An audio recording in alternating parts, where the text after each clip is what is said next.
ओम गणेशाय नमः। ओम नमः शिवाय। मैं निखिल ज्योतिष आचार्य आप सभी का मेरे चैनल पर पुनः स्वागत करता हूं। आशा करता हूं कि आप सभी स्वस्थ होंगे। महादेव की कृपा आप सभी पर सदैव बनी रहे। ये वीडियो मेष यानी कि एरीज के लिए अत्यंत विशेष है, क्योंकि वीडियो है 16 से 22 दिसंबर 2024 के साप्ताहिक राशिफल के बारे में। कैसा रहेगा आने वाला सप्ताह मेष के लिए। मेरा जो साप्ताहिक राशिफल होता है वो प्रमुखतः चंद्रमा और उनकी गति पे आधारित होता है। चंद्रमा मन के कारक है। विशेषता ये होती है कि जिस भाव में जाते हैं उसको एक्टिवेट कर देते हैं। इसी कारण से जब वो एक तो जल्दी राशि परिवर्तन करते हैं, तो जब वो इतनी बार राशि परिवर्तन करेंगे, पूरे हफ्ते में 2.25 से 2.5 दिन में उनका राशि परिवर्तन हो जाता है, तो अलग अलग भाव में जाएंगे, राशियों में जाएंगे। जैसे मैंने कहा कि वो मन के कारक है, तो जिस भी भाव में जाते हैं उसको एक्टिवेट कर देते हैं, तो उनका डे टू डे एक्टिविटीज़ पर प्रभाव बहुत होता है। और इसी कारण से साप्ताहिक राशिफल अति विशेष बन जाता है। किस प्रकार से ज्योतिष के माध्यम से, ग्रहों की स्थिति के माध्यम से, चंद्रमा के गोचर के माध्यम से जाने कि आने वाला सप्ताह क्या क्या लेकर आ सकता है, क्या संभावित अच्छा बुरा हो सकता है, उसको जाने परखें, उससे बचें, लाभ उठाएं। इन सभी चीज़ों के लिए साप्ताहिक राशिफल विशेष होता है। यदि आपकी लग्न राशि या चंद्र राशि मेष है, दोनों ही गाइडेंस के लिए राशिफल को देख सकते हैं। जहाँ से आपको ज़्यादा सूट करता है, रिलेट करता है, वहाँ से इसको ऑब्जर्व कीजिए। व्यक्तिगत तौर पे मेरा मानना है लग्न राशि देखिए, इनकेस नहीं पता तो चंद्र राशि देख सकते हैं, या जहाँ से आपको ज़्यादा रिलेट करता है वहाँ से देखिए। टेक्निकली अलग अलग राशिफल नहीं बन सकते। शुरू करते हैं। चंद्रमा आपके तीसरे घर में ही रहेंगे, यानी कि मिथुन में 16 तारीख को, और 17 तारीख शाम के 7 तक उनका गोचर यहीं पर रहेगा।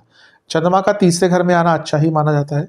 यहाँ पे सूर्य की पूर्ण किरणें होंगी उन पर, तो पूर्णिमा योग बन रहा है, ये भी अच्छा है। इसके साथ ही अगर हम देखें तो वो चौथे घर के स्वामी हैं, अपने से 12वें घर में बैठे हैं, और यहाँ पे अभी अभी मंगल वक्री हुए हैं। जो लोग प्रॉपर्टी बेचने की बात चाह रहे थे या बेचना चाह रहे थे, उनके लिए हफ्ते के शुरुआती भाग में चीज़ें थोड़ी सी आगे बढ़ सकती हैं।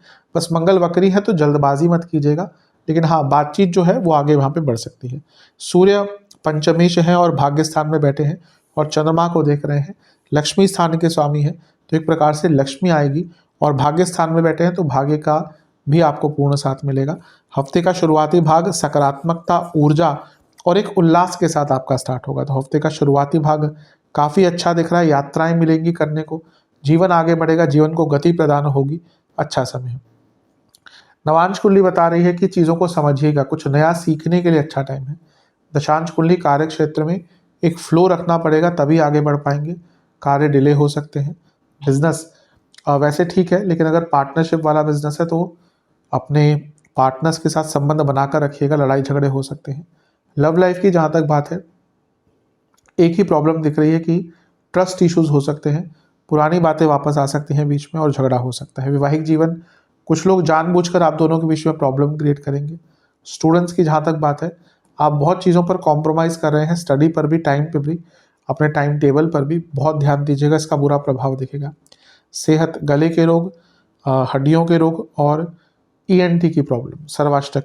आपका लग्न बली है, ये अच्छा है। तीसरे घर में चंद्रमा, लग्न बली, कुछ बड़ा करना है, कुछ बड़ा कदम उठाना है, समय ठीक है। चंद्रमा चौथे भाव में आ जाएंगे 17 तारीख रात के या शाम के 7 बजे, और 20 तारीख सुबह के 2 तक यहीं पर रहेंगे। चंद्रमा का चौथे घर में आना अच्छा नहीं होता। भले ही राजयोग बनाए, अपनी ही राशि में हो, लेकिन यहाँ पे चंद्रमा बहुत संवेदनशील हो जाते हैं। ऊपर से मंगल के साथ हैं जो नीच के हैं, और दिग्बल समाप्त हैं और वक्री भी हो चुके हैं। तो एक प्रकार से मानसिक रूप से, इमोशनल लेवल पर, फैमिली के लिए या फैमिली लाइफ के लिए अच्छा टाइम नहीं है। यहाँ पर बहुत इमोशनली सेंसिटिव रहेंगे, घर में कलह कलेश हो सकते हैं, और इवन वक्री मंगल है तो बहुत ज़्यादा उग्रता आ सकती है, और ये प्रभाव आपके इमोशंस पर भी दिखेगा। यहाँ पे नीच के मंगल, वक्री मंगल, दिग्बल समाप्त हुए मंगल 10वें घर को देख रहे हैं, और चंद्रमा ने उनको एक्टिवेट कर दिया, यानी कि कार्य क्षेत्र पर भी इसका बुरा प्रभाव पड़ सकता है। कार्य क्षेत्र में लड़ाई झगड़े हो सकते हैं, बहुत डेस्परेशन और फ्रस्ट्रेशन आपके अंदर रहेगा, कार्य क्षेत्र हो या पर्सनल लाइफ हो। एक अच्छी चीज़ है कि शुक्र का प्रभाव चंद्रमा पर होगा, ये धन प्राप्ति दिखाता है, क्योंकि शुक्र सप्तमेश है, तो बिजनेस में आपको धन लाभ हो सकता है, या कहीं ना कहीं से धन प्राप्ति हो सकती है। लेकिन पारिवारिक सुख के लिए, इमोशनल सेहत के लिए अच्छा टाइम नहीं है। चंद्रमा यहाँ पे कारको भावनाशय, दोष युक्त हो जाते हैं, और मंगल अष्टमेश भी है और वक्री हुए हैं। तो प्रॉपर्टी को लेकर अगर घर में कोई प्रॉपर्टी का इशू चल रहा था, पैसों को लेकर घर में कलह कलेश होता था, झगड़े हो सकते हैं। और क्योंकि अष्टमेश है मंगल, अचानक से मतलब कि सब ठीक भी चल रहा होगा ना, अचानक से कुछ ऐसी बात हो जाएगी, कोई कुछ कह देगा, कोई कुछ सुन लेगा, कोई कुछ मिसकम्युनिकेशन हो जाएगी कि अच्छा खासा पारिवारिक माहौल भी खराब हो सकता है। यहाँ पे राहु का प्रभाव यानी कि ट्रस्ट इश्यूज होंगे, और यहाँ पे इवन इंजरीज के योग भी आपके बनते हैं। थोड़ा सा केयरफुल रहना है। वहीकुलर एक्सीडेंट का एक योग बन रहा है, तो इस टाइम पर ये जो 2.5 दिन का समय है बहुत केयरफुल रहना है। नवांश कुंडली बता रही है यात्रा के योग बन रहे हैं, इसलिए केयरफुल होकर ड्राइव करना है। दशांश कुंडली का कार्य क्षेत्र में ना भले ही अच्छा काम में, लेकिन एक उदासीनता और एक फ्रस्ट्रेशन दिख रही है। दशांश कुंडली बिजनेस के लिए ठीक है, ऐसा बुरा कुछ टाइम नहीं दिख रहा, लेकिन पार्टिसिपेशन ज़्यादा दिखाना पड़ेगा। जहाँ तक लव लाइफ की बात है, गुस्सा रहेगा लेकिन फिर भी एक आकर्षण बना रहेगा। वैवाहिक जीवन में बहुत मेंटल डिस्टर्बेंस दिख रही है, इन लॉस के कारण प्रॉब्लम और बढ़ेगी।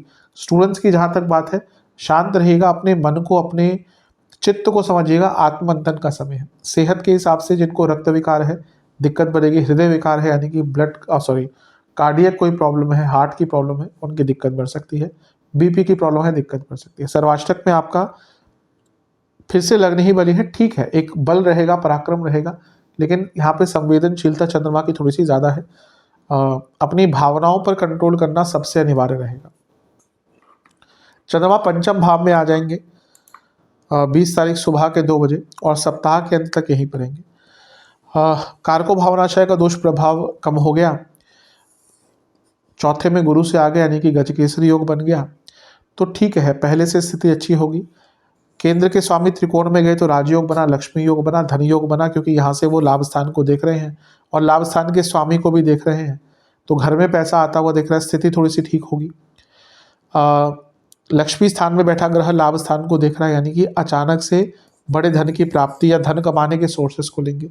बस प्रॉब्लम यह है कि यहाँ से भी तो शनि फिर देखेंगे, तो विषदोष बन गया, यानी कि ना थोड़ी सी कभी कभी उदासीनता आ जाना। यहाँ पे आप कंपैरिजंस बहुत करेंगे, और कभी कभी मेष वाले करते भी हैं बहुत कंपैरिजंस, वो ये कर रहा है, वो ये कर रही है, उसके पास ये है, उसके पास वो है।